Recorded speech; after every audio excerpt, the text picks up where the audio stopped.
Hola, ¿qué tal a todos? Bienvenidos a una edición más de su podcast En tu Orilla. El día de hoy tengo del otro lado de la llamada a Salo Soloveitchik. Hermano, ¿cómo estás? Todo bien, Artemio, mucho gusto. Muchas gracias por invitarme.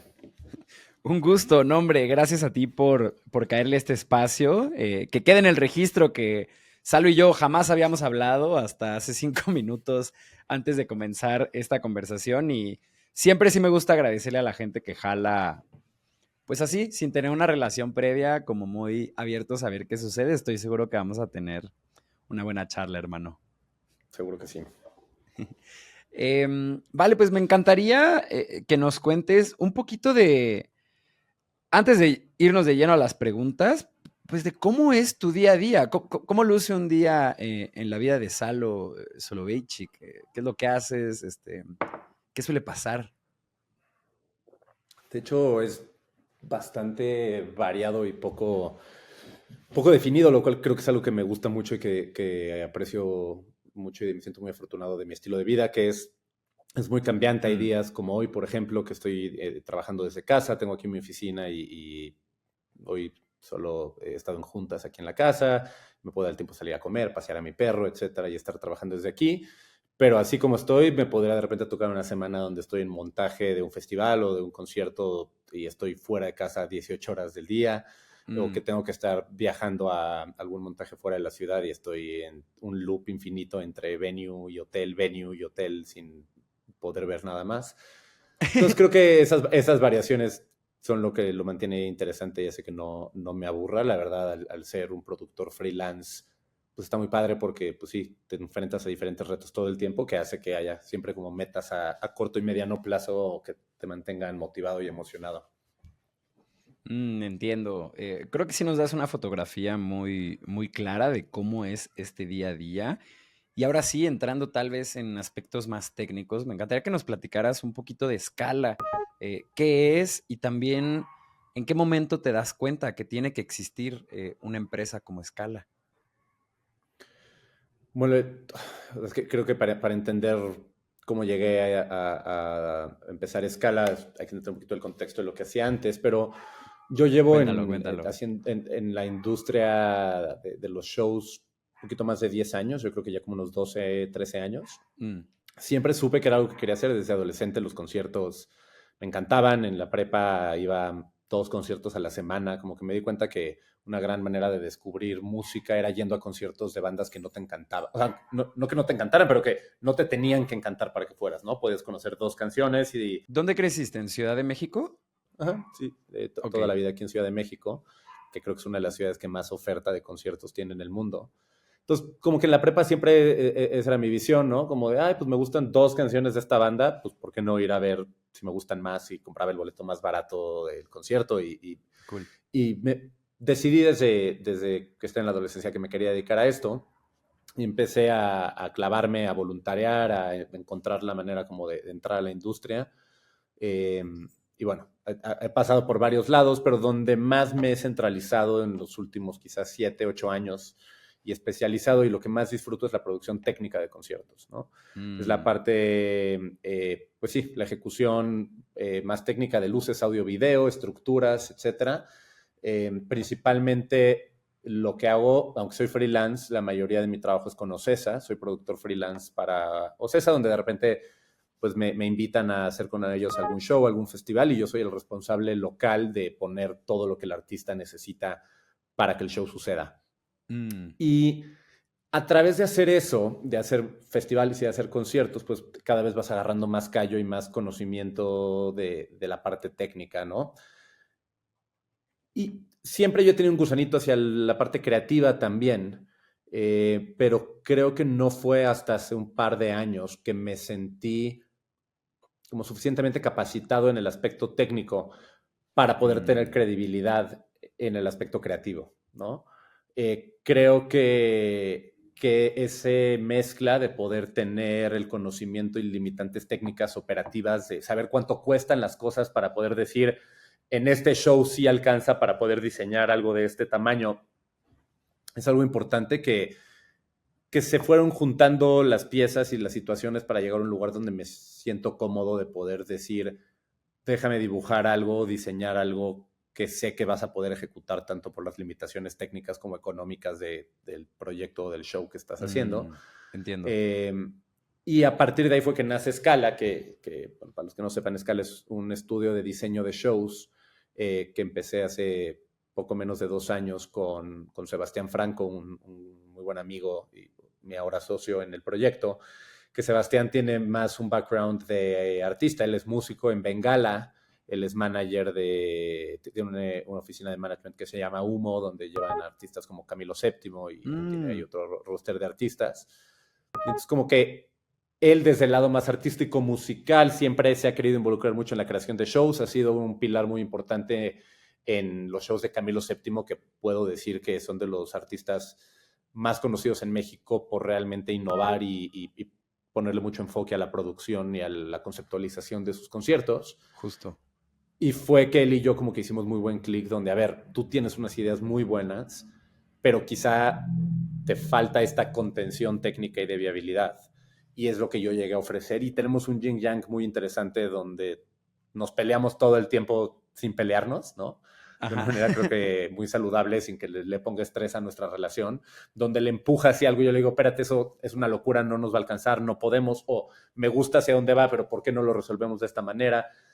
Y lo que empezó como una idea donde él me invitó a ayudarle a crear un show de Camilo VII en la Plaza de Toros hace un par de años, fue como que hubo muy buen clic y fluyó muy bien ese proyecto y fue de, órale, creo que podemos ofrecerle esto a otros artistas que no solo sean a tu artista del que eres manager. Y fue que la idea del estudio empezó a tomar forma y a existir. Me encanta. Y Salo, para poner un poquito como terminar de dibujar la fotografía para las personas y dar incluso paso a la siguiente pregunta que quiero hacerte, más o menos como cuántos shows ayudaste a producir hicieron, tal vez tú de manera, sabes, como freelance o justo con la empresa el año pasado. Híjole, perdón, es que mi perro está aquí ladrando. No te apures, todos tenemos animales acostados a nuestro alrededor en esta vida de home office. Ven acá. La pregunta es, ¿cuántos shows hicimos con Scala o en general en cuántos shows como que me involucré Tanto a grandes rasgos? ajá, justo, como tú como freelancer, pero también con escala. Híjole, no sé, creo que la cantidad es bastante alta porque también, por ejemplo, diseñamos unas cuantas giras, no sé, la gira de Siddhartha, que por sí solo ese diseño se hizo como 20 veces el año pasado. Pero yo creo que al año hago como unos 7 festivales. Sumado a eso, yo creo que hago como unos 3 o 4 shows corporativos, unos 6 shows como tipo Palacio de los Deportes, Auditorios Nacionales, etcétera. Okay. Y de diseños de escala, yo creo que hicimos como unos 15 el año pasado. Ok, fenomenal. Y de este último año, justo, ¿cuál dirías que fue tu experiencia favorita de la que formaste parte y por qué? Es complicada.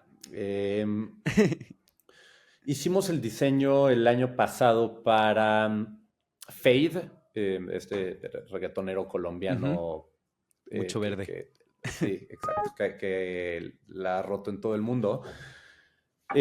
Su manager nos invitó a hacer una propuesta para la gira de festivales que iba a tener en marzo del año pasado, que estaba como headliner de los Lollapaloozas de Sudamérica. Y nos invitaron como al concurso de proponer diseños.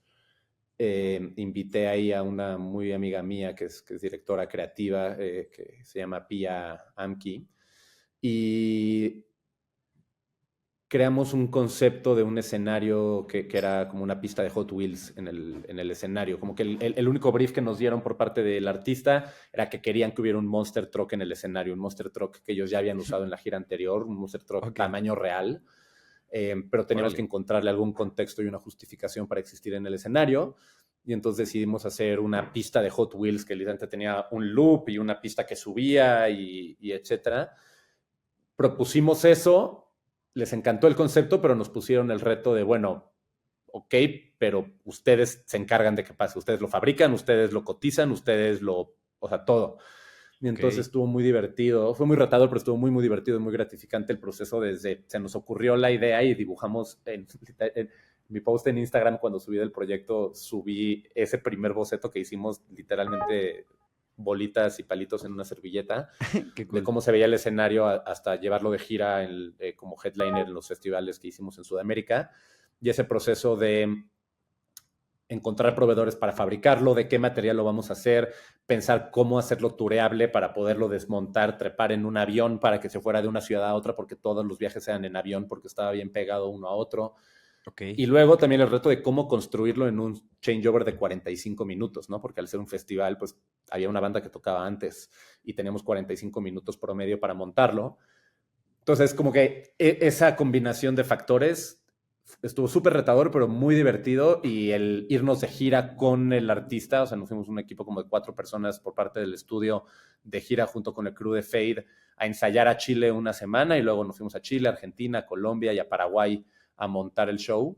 Me encantó, fue un reto increíble y una gratificación tremenda estar ahí en el festival viendo tu diseño que dibujaste en una servilleta estando allá arriba. Claro, me imagino que es muy emocionante.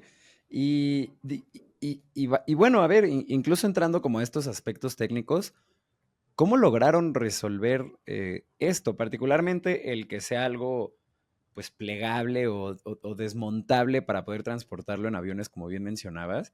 Y también me interesa mucho la parte de cómo montar un show como el que mencionas en solo 45 minutos. O sea, ¿qué decisiones fueron clave que hicieron eso posible? Creo que ahí es donde viene un poco de la mano lo que mencionaba de esa confianza en ti mismo, de la experiencia que tienes, Ujú. ¿no? De Como esa las expertise, cantidades, o ¿no? sea, exacto, o sea, yo principalmente me he enfocado a festivales en los últimos años, entonces sé muy bien cómo se sienten 40 minutos en el escenario y qué puedes hacer en esos Mm, 40 minutos y cuánto tiempo te tarda sacar a la banda anterior y meter cosas y entonces como con ese criterio muy desde primera persona, tomar las decisiones de esto nos va a meter en problemas y esto no. En este proyecto en específico, con las pistas de Hot Wheels que hicimos, empezamos a explorar diferentes opciones. Básicamente eran 3 opciones las que estábamos pensando. Una es que fueran inflables, otra es que mm, fueran piezas como prehechas, como de fibra de carbono o algo así, que las pudiéramos ensamblar e ir montando. Y la que acabamos escogiendo, que fue muy inesperado, encontramos un proveedor que hace estructuras custom en tubos de aluminio que no pesan nada y que se ensamblan mm. uno con otro con unos pines como muy fácilmente y que luego hacen unas fundas de licra custom impresa que una vez que haces el marco de aluminio le pones como este calcetín de licra, le cierras un cierre Mm, y queda súper estirada la tela al grado de que parece un sólido. Y entonces eso fue lo que acabamos haciendo porque el inflable no daban tiempos de producción para hacer inflable con la calidad que requería. Y encontramos este proveedor que nunca había tenido experiencia haciendo shows en vivo. Ellos hacían más como órale. stands para expos y cosas así. Habían hecho foros para Televisa y cosas así, pero nunca habían hecho como un set para un artista en un concierto. Y pues estuvimos trabajando de la mano 2 meses con ellos, haciendo pruebas de telas, de impresiones, de todo, y básicamente era eso, toda la pista eran unos tubos de aluminio prerrolados, cortados en secciones de 2 metros, que Ok. íbamos ensamblando, las forrábamos con tela y teníamos las piezas. En total, todo el set eran como 15 piezas. Entonces llegábamos la noche anterior, lo bueno es que como éramos headliners, teníamos la noche anterior para llegar a hacer montaje. Ese montaje nos tomaba como 5 horas llegar, montar Órale. el Monster Truck en el escenario, hacer de los tubos, armar las 15 piezas, forrarlas, y luego ya teníamos nuestras piezas, y ya entrar al escenario y montarlo tomaba 40 minutos. Eh, Ok. pero entonces hicimos ensayos aquí en México del quita pon. Ese primer ensayo fue desastroso, nos tardamos como 3 horas en montarlo, y ahí fue donde dije, ¿en qué me metí? No lo vamos a lograr, no lo vamos a lograr. Y fue que empezamos a tomar decisiones de cómo eficientar el proceso. Subimos una persona más que tenía que viajar a la gira para poder ayudarnos porque con las personas que estábamos originalmente planeando nos estaban faltando manos que supieran qué hacer. Y luego estuvimos una semana ensayando en Chile, donde en un estudio de televisión en Chile montamos, desmontamos, montamos, desmontamos. Cada día 2 veces montábamos y desmontábamos hasta que ya era como un ballet coordinado donde ya cada quien sabía, agarraba 4 ayudantes, que no sabían qué estaban haciendo, pero eran manos que ayudaban y a ver, tú te agarras estos 4 y montas esto, tú te agarras estos 4 y montas esto. Y afortunadamente ya cuando lo hicimos en los festivales siempre salimos con tiempo de sobra. Qué relevantes se vuelven los ensayos de producción ya para este tipo de experiencias, ¿no? Porque realmente lo que ustedes hicieron fue un proceso de iteración, donde si lo hubieran dejado a la suerte o donde no hubiera habido estos como momentos previos para practicar el montaje, eh, pues hubiera sido una catástrofe, ¿no?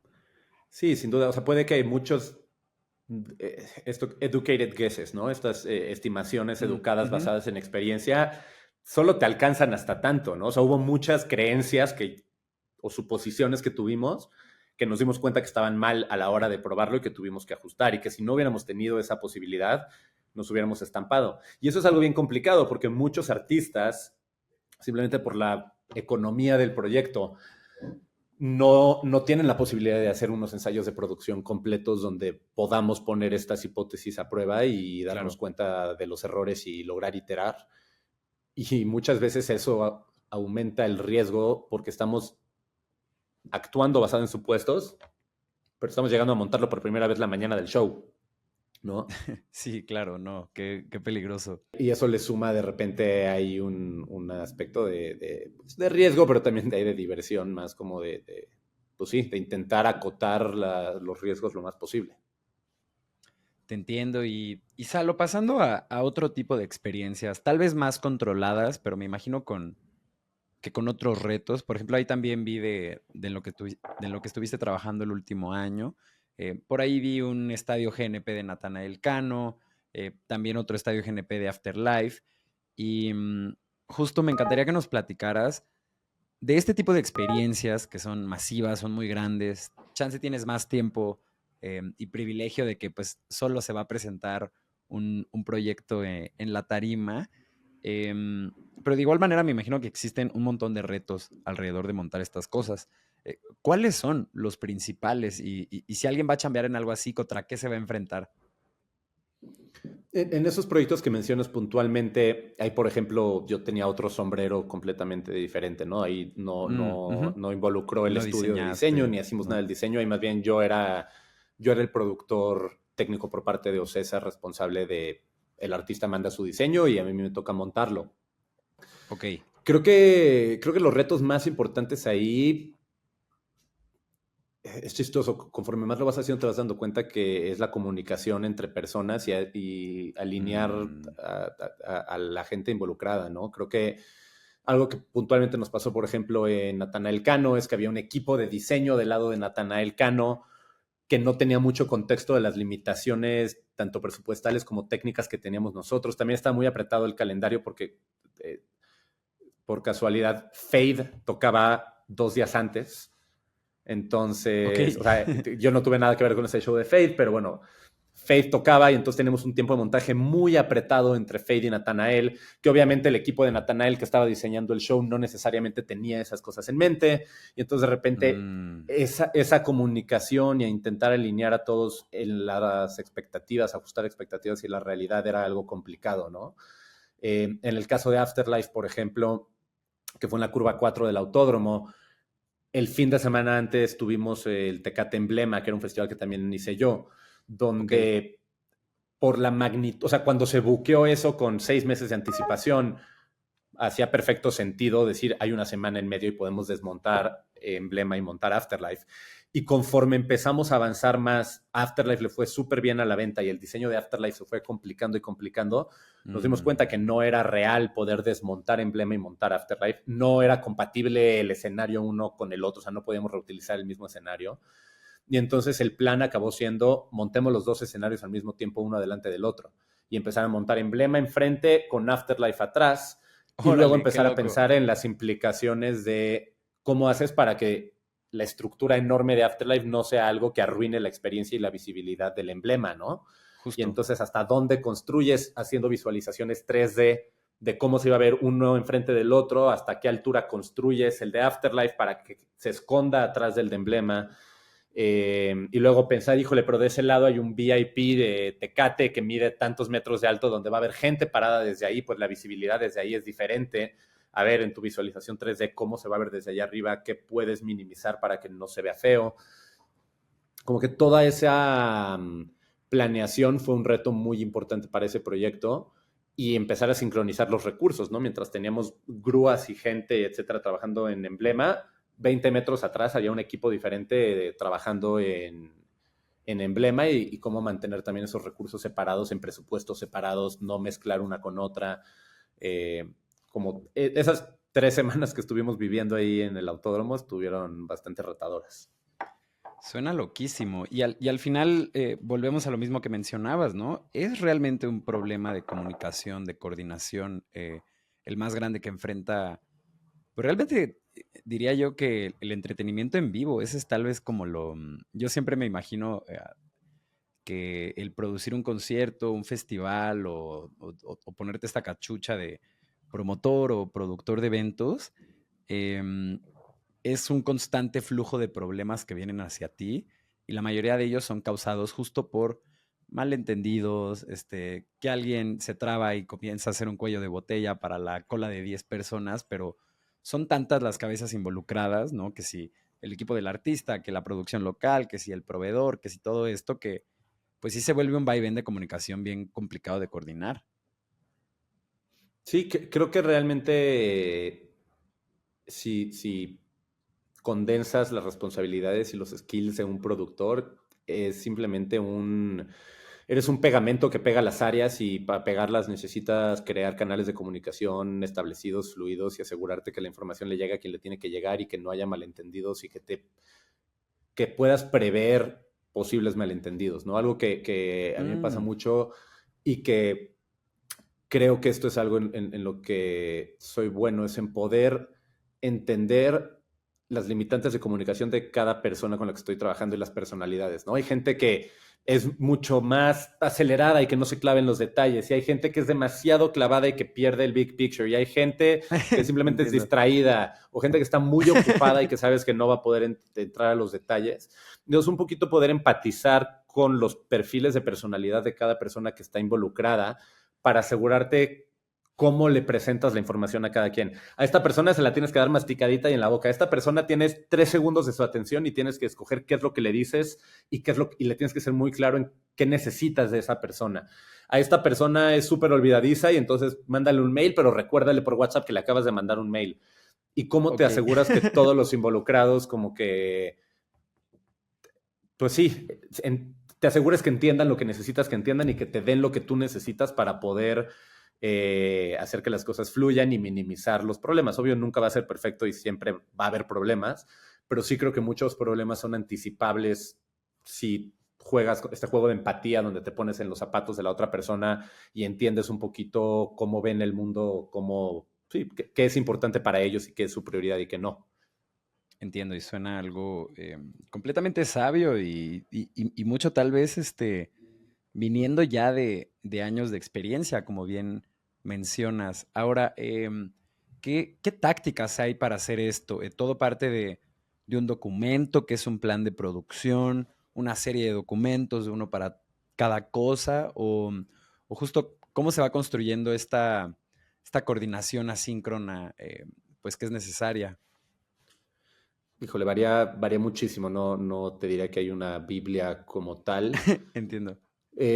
Lo más cercano que tengo como a un documento, una Biblia, es un documento que hice en Google Sheets, que lo he ido nutriendo a través de los años y lo hemos nutriendo los equipos en general con los que trabajo para los festivales puntualmente, que es un documento que le Mm, llamo el Master Sheet. O sea, cuando empieza un nuevo festival, copy-paste ese documento de Google Sheets, le cambio el nombre del festival y ahí es donde tengo en una pestaña como la hoja de control de todos los artistas y un celditas rojas o verdes de a quién ya contacté, quién ya me mandó su rider, quién ya le ofrecí el ok. contra-rider, quién ya me confirmó que está bien. Otra pestaña donde están los soundchecks, otra pestaña donde están los horarios de show, otra donde están los comentarios de backline. Como que es un documento que tiene como 10 pestañas donde algo que me he dado cuenta es que no puedo confiar en mi propia cabeza para mantener track de todas Tanta las variables que información, hay. Y entonces claro. lo que me he hecho y me ha funcionado muy bien también porque tengo una personalidad como muy cuadrada y soy medio OCD, es tener documentos donde puedo outsourcear ese espacio de memoria a un documento. O sea, cuando un artista me pide que quiere una tarima de 2 metros por 2 metros a 30 centímetros, no es mi responsabilidad acordarme, es nada más, ya sé que en el momento que me llega el mail y me la pide, abro mi tabla y lo anoto en mi tabla, y hasta que no lo anoto en mi tabla, no marco como leído ese correo. Y entonces ya sé que Entiendo. cuando tengo que hacer mi pedido de tarimas, ya tengo mi tabla de tarimas que está alimentada de todos los mails que me han estado llegando. Y soy muy religioso en eso. No marco ese, si estoy fuera y lo veo en el celular, no lo marco como leído hasta que sé que me senté en mi computadora y lo vacié a la tabla y le marco ya como leído, porque ya, o sea, ya lo outsourcé a mi tabla de aquí, que sé que el día que me voltee a cotizar con el proveedor de tarimas, solo tengo que mandarle esa tabla y esa tabla va a reflejar la realidad de lo que me han pedido, porque soy muy cuidadoso en esos procesos.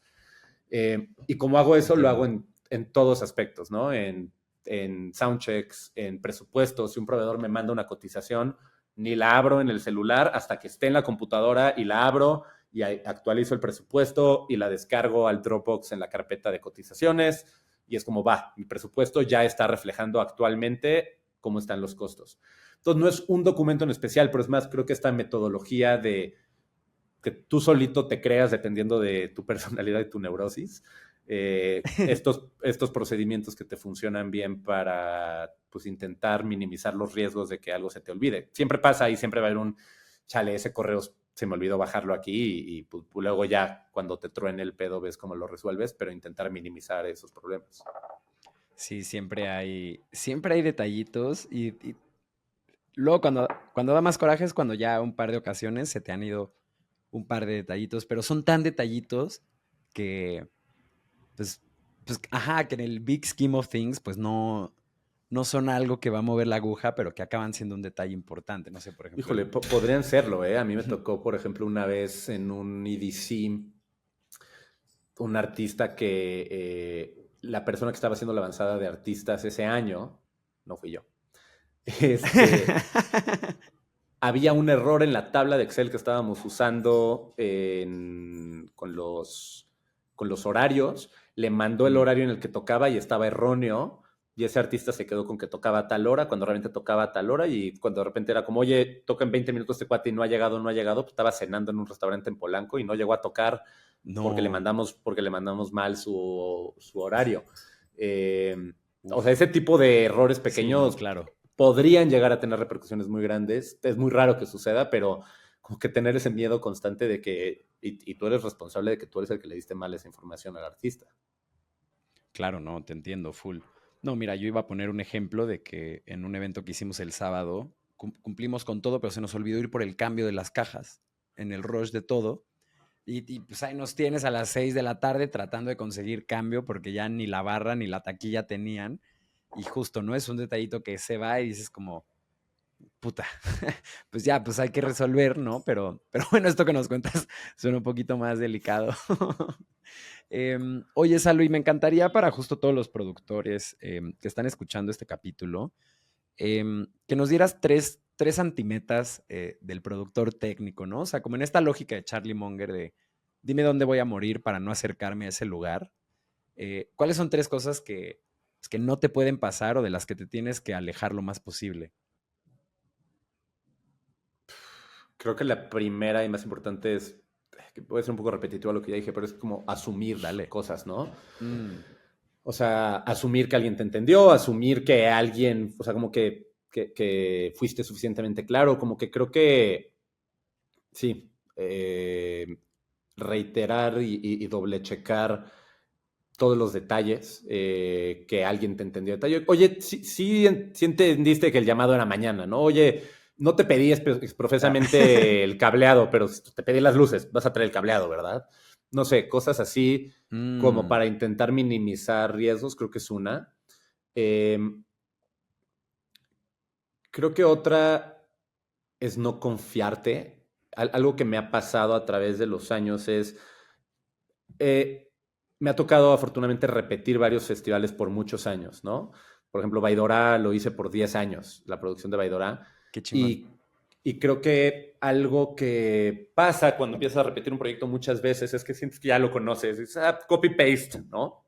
Ya, ajá, Copy-paste sí. y ajusto. O ya lo hice 5 veces, ¿no? Como Exacto. sigue una Como más. que este sentimiento de confianza de, pues, si ya lo hice y todo salió bien, pues va a seguir saliendo bien. Me ha tocado en esa confianza de darme permiso de quizá relajarme un poquito más y que de repente se me van cosas, ¿no?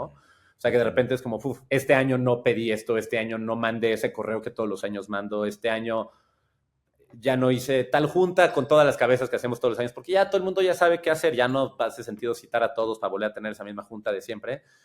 De repente ahí te das cuenta que sí es necesario. Entonces, como que esa confianza falsa que te creas al de repente poder repetir un proyecto, como no, como trátalo como si fuera la primera vez que lo haces cada vez.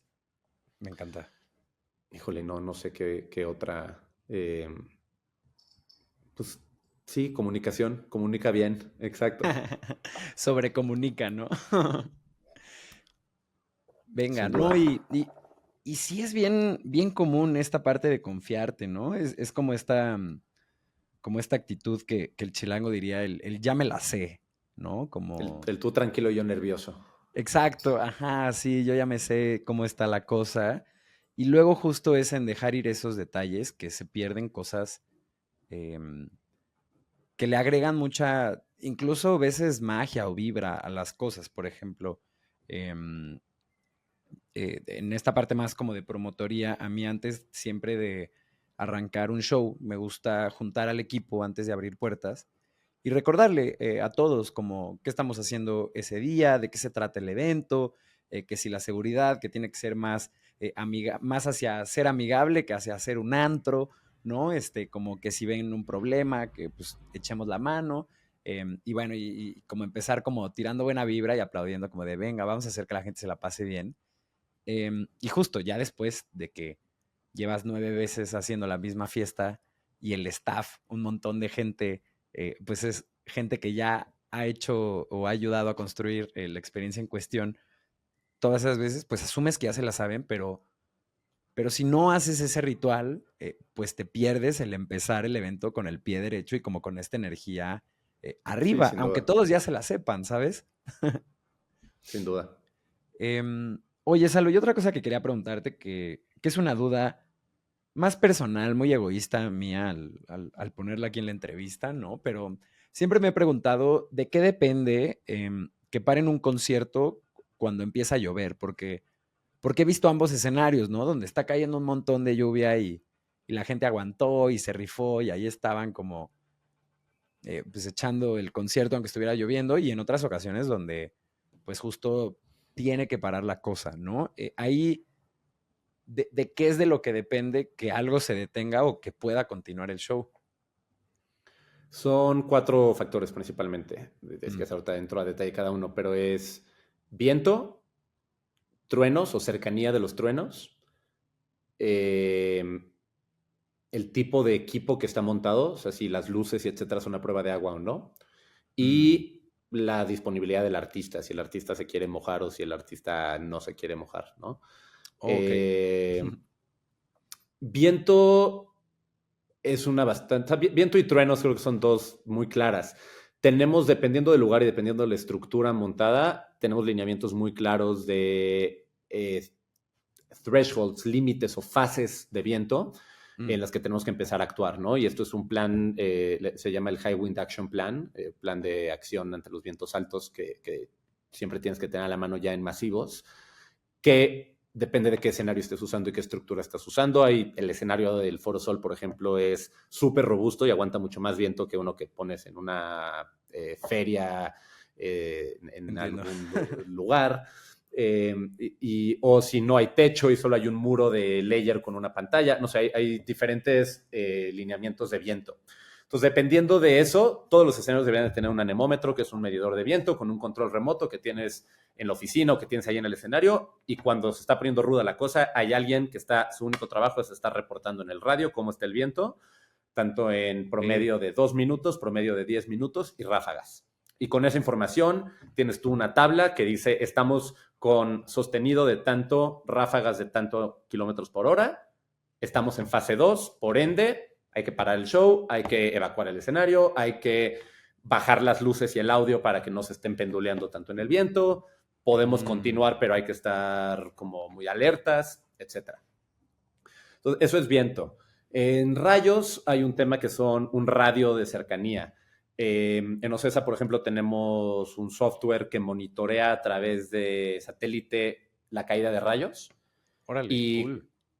tanto el equipo meteorológico de OCESA como de seguridad y el productor a cargo de ese evento nos llegan notificaciones al celular de cada vez que cae un rayo en un rango de 20 kilómetros, 10 kilómetros, 5 kilómetros.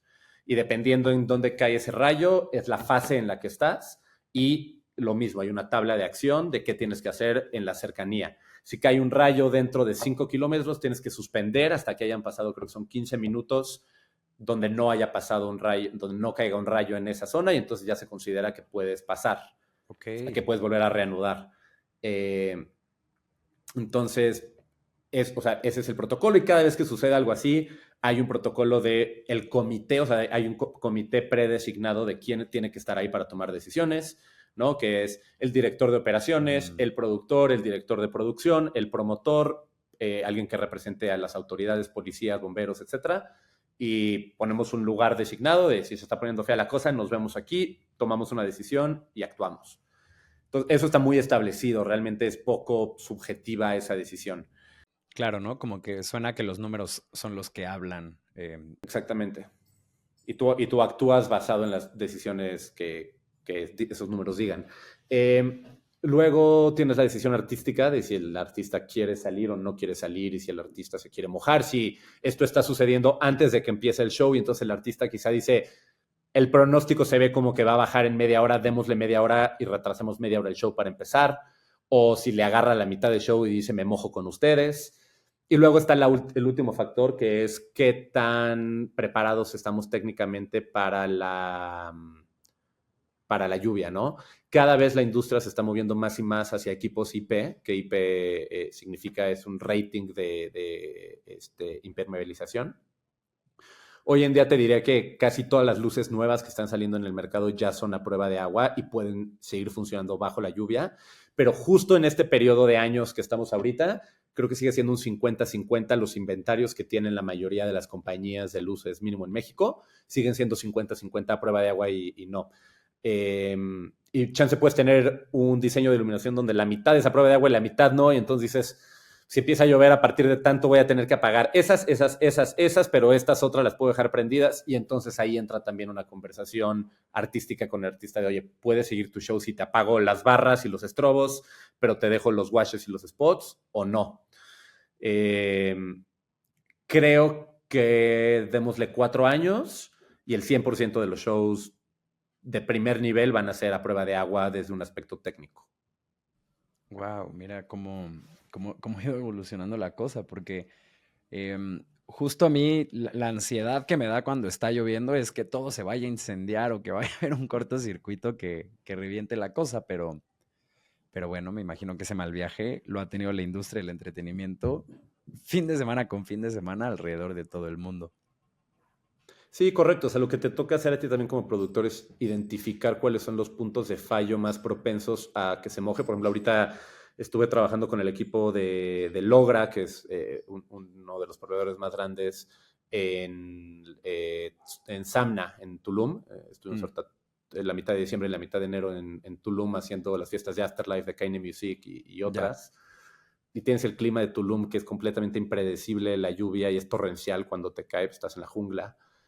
Y aunque la mayoría de las luces que teníamos eran a prueba de agua, teníamos que también asegurarnos que la infraestructura de los switchers de red, los centros de carga, los procesamientos de las consolas, etcétera, cosas que no son a prueba de agua, pero que van quizá montadas abajo del escenario, abajo de la tarima, construirles unas pequeñas áreas con lona a prueba de agua, etcétera, para que, pues sí, que bien que tu luz es a prueba de agua, pero si el cerebro que está controlando la luz a larga distancia, donde llegan todos los cables, ese Se nodo moja. Ethernet no es a prueba de agua, pues de nada sirve que la lámpara lo sea.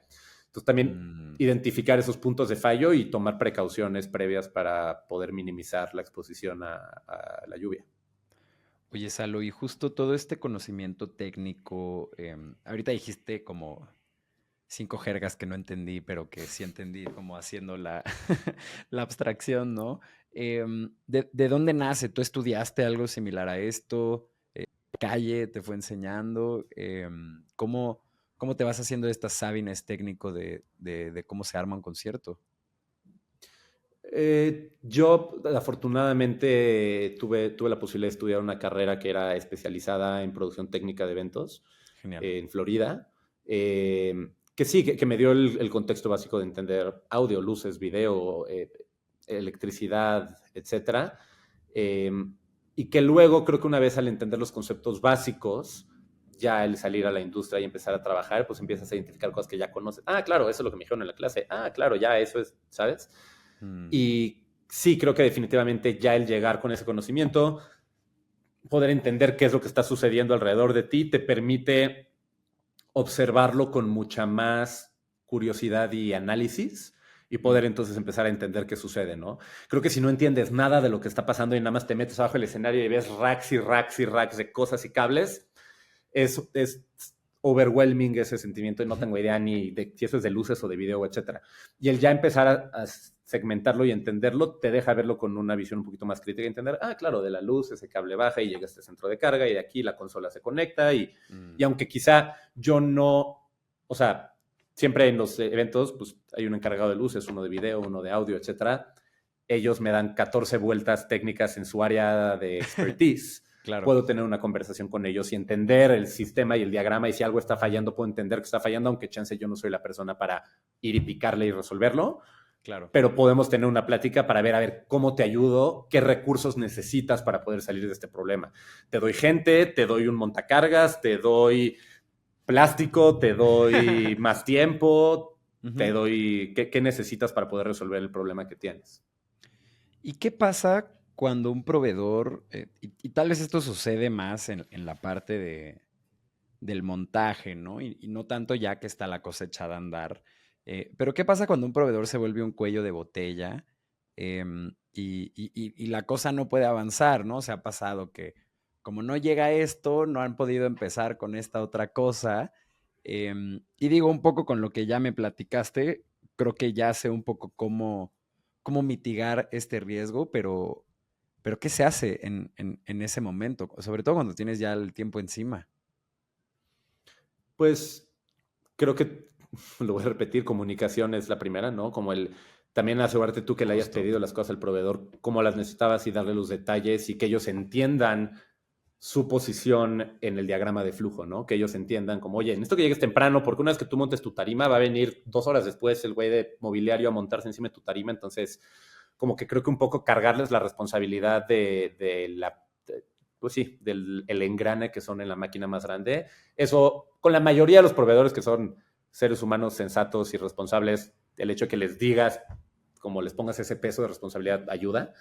Mm. Habrá uno que otro proveedor muy vale madres que no importa que le digas que un show de 10 millones de pesos está sobre sus hombros, le sigue valiendo. Wow. Y creo que también es generar relaciones con gente que tiene la misma ética laboral que tú.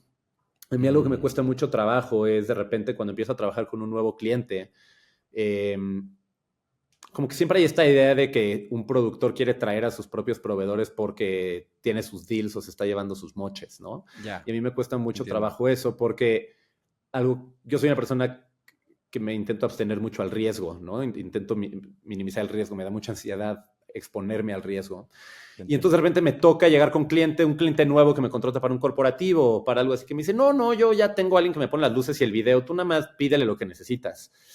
Y para mí es un como, uff, como no conozco ese proveedor o he escuchado malas cosas de ese proveedor o ya me metí a ver el equipo que tiene y siento que no es el proveedor que está al nivel para esto que necesitamos.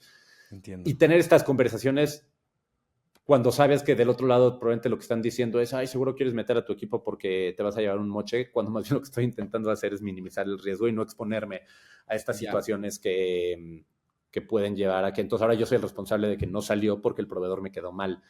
Creo que una vez que creas una red de gente que se vuelven tus amigos y que se vuelven tus colegas y que caminan contigo hacia fin común, una meta común, Ujú. puedes confiar en que cada quien va a cargar el peso que le toca y que no va a soltar la pelota. Y que obviamente siempre vas a tenerte que abrir a conocer nuevos proveedores y nueva gente, pero que lo vayas haciendo con medida cautelosa. No le avientas un Claro. show enorme a un proveedor que no conoces. Haces uno más chiquito, te das una vuelta a su bodega, le das una parte del proyecto donde si la riega no corre riesgo el proyecto, y si le va muy bien y te das cuenta que tienes una ética laboral que compagina, así que órale, lo hicieron súper bien y sus técnicos súper profesionales y el equipo llegó súper bien cuidado, etcétera, vas tomando riesgo más gradual para el siguiente, lo invitas a hacer algo más grande, etcétera. Eh, pero pues creo que eso regresa a tener la experiencia y las oportunidades de vez tras vez poner a prueba a tus colaboradores e ir identificando quién te sirve para qué tipo de retos. 100%. Yo creo que es mucho una lógica que a mí me gusta tener. Hay un emprendedor, pensador, no sé bien cómo catalogarlo, se llama Naval Ravikant. Y él lo que dice es como, tú lejos de tratar de trabajar con todas las personas posibles, debes de identificar en tu nicho o en tu industria, em, por un lado, quién tiene como este high agency y como esta ética de trabajo muy similar a la tuya.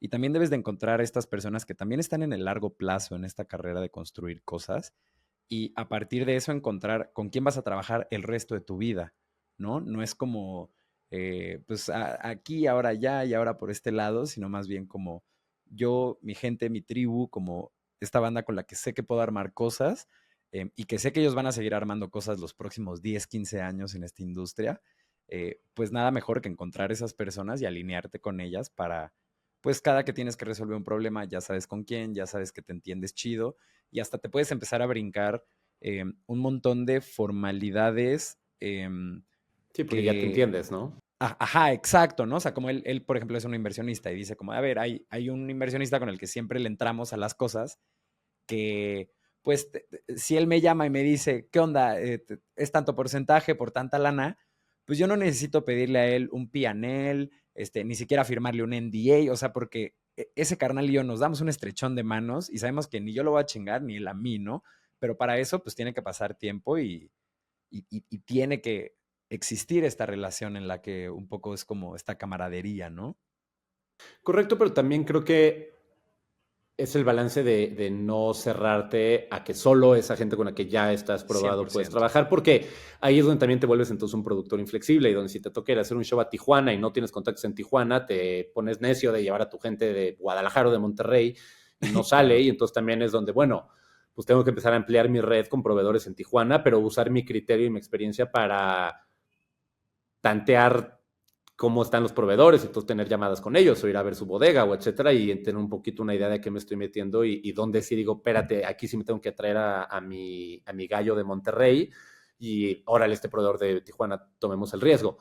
Creo que es ese estira y afloja y ese como soft skill de poder tomar riesgos calculados, porque al final del día eres responsable de esos riesgos, ¿eh? O sea, aunque te quede mal el proveedor, son pocos los clientes que si te volteas y le dices, ay, me falló el proveedor, no te crucifican a ti. Como que ya sé, güey, a mí no me importa, Claro, tú, de que tú te escogiste ese proveedor, yo a hablé menos de con que haya habido quién. una conversación muy clara de yo no me voy a hacer responsable de este proveedor porque no me da buena espina, pero tú cliente eres el que estás empujando, órale, vamos juntos en esta, ¿no? Eh, Te entiendo. pero regreso a la comunicación y a poder, si sientes esa corazonada, poder ponerle en la mesa. Oye, Salo, y justo algo que pasa un montón en la producción de eventos en vivo es que los presupuestos se van al cielo y algo que hace 6 meses parecía una gran idea en un Excel, acaba siendo un fiasco financiero. Tal vez una experiencia increíble, pero justo esta es una parte de chance de las más volátiles al momento de armar eventos. Entonces, ¿tú ahí qué tips podrías darle a la bandita para que no se salga de presupuesto? Un poco tú cómo abordas esa problemática. Pues creo que todo empieza con un presupuesto bien hecho. Eh, De entrada. que creo que depende a quién le estás hablando, ¿no? Si estás hablando, por ejemplo, creo que en tu caso, un promotor que está haciendo una corrida de números para decidir, voy a traer a este artista, voy a hacer esta fiesta, etcétera, creo que puedo vender tantos boletos, creo que el boleto puede costar tanto, es que tu presupuesto esté bien hecho y que los assumptions que estás haciendo ahí estén fundamentados en experiencia, en cotizaciones previas o etcétera. Porque me da mucha risa cuando de repente te contratan para algo donde ya hay un presupuesto hecho que tú no hiciste, ¿eh? Y luego tú eres el que te estás pasando de presupuesto, ¿no? Y tú eres el Ya. culpable de estarte pasando de presupuesto. Es como, no, tú te contaste una historia de que esto costaba 3 pesos. No es mi culpa que cuesta 6. No soy un mal productor porque cueste 6, ¿no? Claro. Entonces creo que esa es la primera parte, ¿no? Como estar informado y acompañado desde el inicio que estás diseñando la estructura financiera de tu proyecto para asegurarte que no estás viviendo en un mundo de fantasía. Y la otra es, ¿qué pasa si sí hiciste un presupuesto, pero se te está saliendo de control? Pues creo que tiene que haber una explicación de qué pasó para que eso sucediera. Claro. Y normalmente son cambios que van sucediendo que no estaban contemplados y que esos cambios o decisiones van tomando un impacto. Entonces, a ti como productor, si de repente tu promotor te está diciendo, oye, es que quiero abrir un segundo escenario porque ya vi que va a estar increíble el escenario tropical y el escenario de electrónica, es como, claro, nada más eso va a costar, ¿no? Y como, o sea, antes de tomar esa decisión y antes de que vayas y ya buques al talento y luego ya estés embarazado con ese problema, tomemos una decisión y Embarazado. hagamos una corrida de cómo impacta eso los números, ¿no? Que es lo mismo, tomemos decisiones informadas y decisiones coherentes antes de comprometernos a ellas y luego tener que vivir con las consecuencias de esas decisiones. Como que futuremos tantito a cómo se ven esas decisiones antes de tomarlas. Claro, como volvemos a esto de los riesgos calculados que mencionabas, ¿no?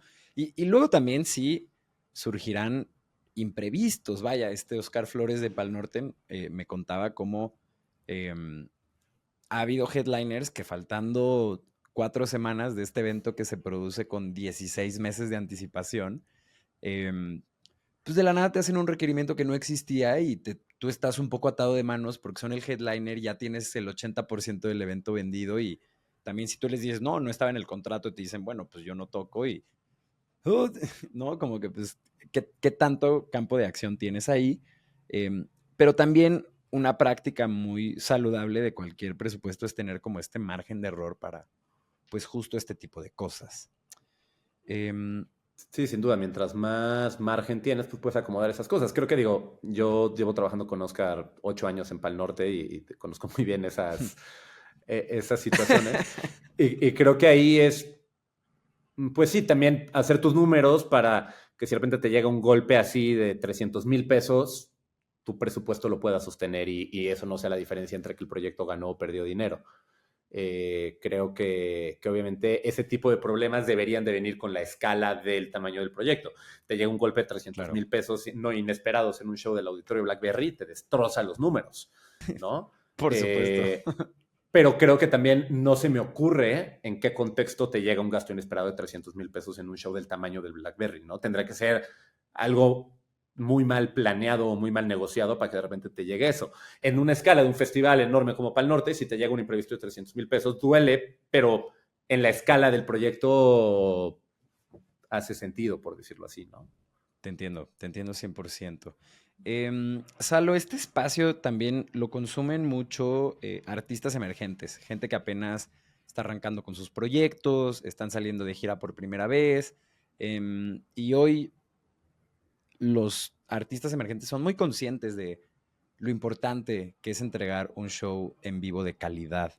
Entonces, desde justo tu conocimiento técnico, un poco tal vez lo que has visto allá afuera en el mercado, ¿qué recursos ves tú que pueden implementar artistas emergentes en sus shows? Em, pues que tal vez no te van a costar justo un ojo de la cara, o tal vez lo que cuesta una pantalla LED, que puede ser mucho cuando incluso pues, te paras en un venue de 150, 300 personas, ¿no? O sea, como, ¿a qué recursos pueden recurrir estas personas que están en esta posición? Yo siento que la diferenciación es prioritaria, ¿no? Como sea que la quieras acomodar en tu proyecto, dependiendo qué tipo de proyecto es y qué es lo que expresa y valora.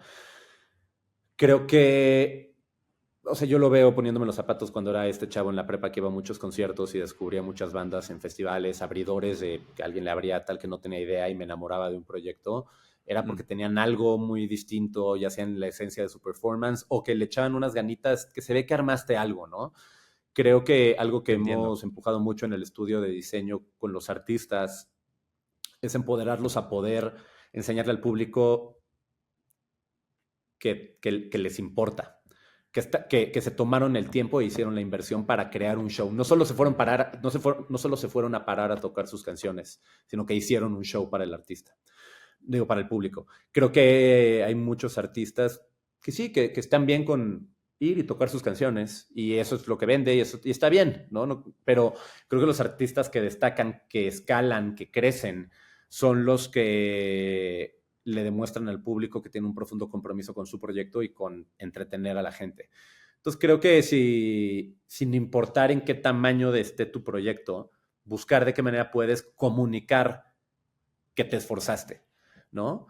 Ya sé que eso sea una bandita chiquita que tocas en bares, pero traer tu proyector y que te pusiste a hacer unos visuales, o que te invitaste a ese amigo de la prepa que hace unos visuales y lo invitaste a crear algo, y la gente se ve que no nada más llegaste y tocaste en el bar, sino que trajiste tu proyectorcito. Por ejemplo, tengo un muy buen amigo que también trabaja en producción, Daniel, que tiene un proyecto musical que se llama Missing Human, que es un proyecto, su side project, no lo vive de eso, pero hace unos años hizo un showcito donde se fue y compró 4 focos de los Philips, de los Hue que puedes controlar Sí. con una aplicación, y encontró una manera en GitHub de escribir código para que pudieras programar en MIDI a través de su sesión de Ableton con un API ahí, controlar los focos. Y entonces el show con el que se presentaba en lugares chiquitos, en bares, etcétera, era un proyecto creo que de 2 o 3 personas. Cada uno tenía un foco enfrente, en el piso, y como apuntando hacia ellos, y estaba todo preprogramado con la sesión de secuencias que traía.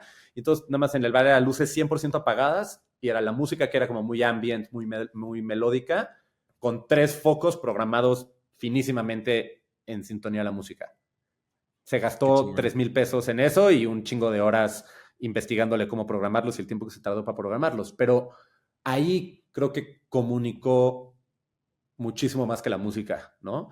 Y entonces creo que encontrar estas cosas para poder empezar a destacar y que alguien te voltee a ver y te dé una oportunidad, y de repente que alguien te diga como de, órale, si esto hiciste con 3 pesos, a ver qué se te ocurre Claro. cuando tengas 20,000 y cuando tengas 100,000. Creo que es lo que te empieza a habilitar a darte una exposición más grande y que más gente te pueda ver y que le emocione a más gente colaborar y ver qué partes de ti desbloquea cuando te da los recursos para hacer algo más grande. Está cañón como esta idea de, no, de hacer notar que te importa.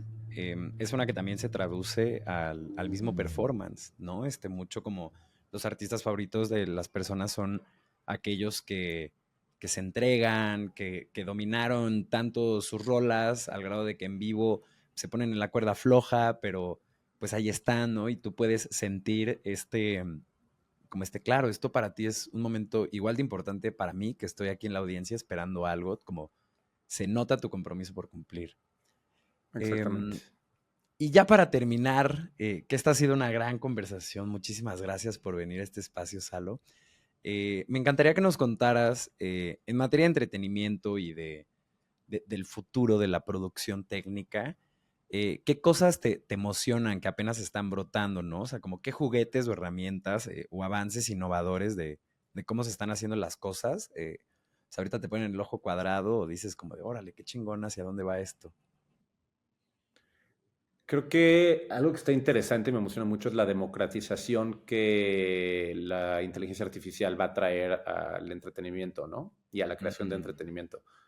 Tanto me emociona como me asusta un poco, pero creo que sin duda me da mucha curiosidad de a dónde va a llegar esto, la posibilidad de crear visuales con inteligencia artificial, de crear música con inteligencia artificial, de apoyarte en los procesos de creación a través de inteligencia artificial. No sé a dónde va a ir, y creo que hay mucho por ahí. Creo que también la velocidad de innovación que está habiendo en la tecnología de los shows es exponencial. Lo rápido que estamos avanzando Ok, en... Ahora hay pantallas transparentes. El otro día vi un video de ahora drones que tienen la capacidad de levitar una pantalla. Entonces ahora ya no solo es un show de drones en órale, la ciudad, son unos drones que están cargando una pantalla, entonces ahora hay una pantalla flotando por la ciudad. No vi un video en China de eso. Como qué loco. ahora ya no solo son show de drones, ahora los drones pueden traer una carga de pirotecnia, y entonces ahora tienes un show de drones con pirotecnia que escupen chispas. No sé, como que todas estas innovaciones que la tecnología nos está permitiendo llegar, y lo que se empieza a desbloquear creativamente con eso está súper interesante. Eh, y que creo que mientras más te mantengas informado y a la vanguardia de lo que está existiendo, si eres alguien que estás vendiendo creatividad y que estás ofreciendo innovación y creatividad, pues sí, puedes ir desbloqueando nuevas posibilidades, nuevos juguetes, nuevas maneras de hacer las cosas y de crear impacto, porque al final del día eso es lo que quieren los artistas, ¿no? Como Claro. cómo ofrecer algo que nadie más haya visto. Y a veces eso es echando más carne al asador y siendo el show más grande con la mayor cantidad de luces. Y a veces es siendo el show más minimalista y más cuidado y más detallado, por ejemplo, como el de Rosalía o el hace poquito Nati Peluso también trajo un show como súper fino, donde menos era más y donde ese es el statement que está buscando. Pues creo que la diferenciación a través de la innovación es algo que me emociona mucho y que creo que va a haber cosas muy interesantes pasando y cada vez, así como Scala nació hace poco, voy viendo más y más, pues sí, como eh, creatividad en la industria brotando de diferentes lados. Me encanta, pues vámonos con eso. Ahí lo tienen. Salo Soloveitchik, muchísimas gracias, hermano, por venir a este espacio y por contarnos, pues, de tu experiencia, de lo que hacen ahí en Scala y de todo lo que estuvimos cotorreando. Genuinamente creo que la gente se queda con muchísimo valor. De verdad, muchas gracias, hermano. Gracias a ti por la invitación. Y gracias a ti que te quedaste hasta este punto del capítulo. Antes de dejarte ir, quiero recordarte o pedirte más bien dos cosas. La primera de ellas es que nos regales un comentario en este video de YouTube, si es que nos estás viendo en YouTube, y que te suscribas a nuestro canal, ya que eso nos va a ayudar a seguir produciendo videos como el que acabas de ver. Por otro lado, si conoces a cualquier manager, booker, productor, promotor, artista o realmente cualquier persona que se encuentre en esta carrera que es llevar música al mundo, por favor comparte este espacio y esa comunidad con esa persona, ya que las estamos buscando a todas. Nos vemos a la próxima.